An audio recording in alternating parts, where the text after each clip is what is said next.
E aí galera, beleza? Aqui no canal Pio, ajude-me aqui uma pequena dica para trabalhar com dicts. Eu tava trabalhando com dicts agora, depois vou fazer um vídeo rapidinho.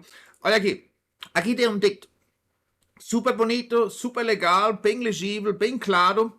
Eu formatei isso com black, ok? Eu já fiz um vídeo sobre black, foi ontem ou antes de ontem, eu vou colocar o link lá em cima.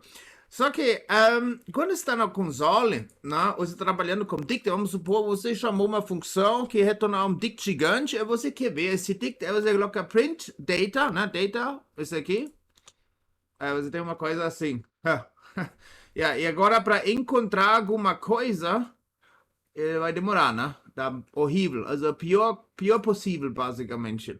So, como a gente pode resolver isso? Graças a Deus, Python tem aqui uma resolução para isso. Como sempre, basicamente, from pprint, pretty print, import pprint, ok? E agora, você pode fazer pprint data. Aí, tá bonito, tá bonito. E agora você pode se orientar, obviamente, bem melhor.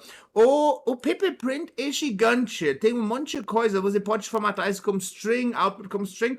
Olha, eu quase uso, na verdade, não uso nada. Eu só uso realmente esse aqui, pprint. Mas tem um monte de outra coisa. Se você quiser, você talvez tenha outras coisas interessantes que você pode, né, verificar.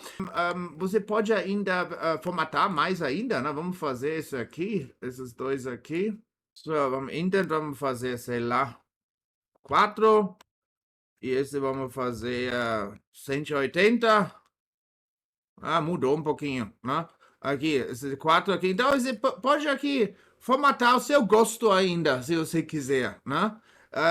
É bem útil, esse eu uso toda hora, porque eu trabalho com console, sei lá, chamo uma função, retornar um dict, eu quero ver os resultados, e aí tem esse espaguete aqui imenso aqui. Aí não dá, né? Não dá. Mas Python, como sempre, tem uma coisa para resolver isso, ok? Muito obrigado e tchau, tchau.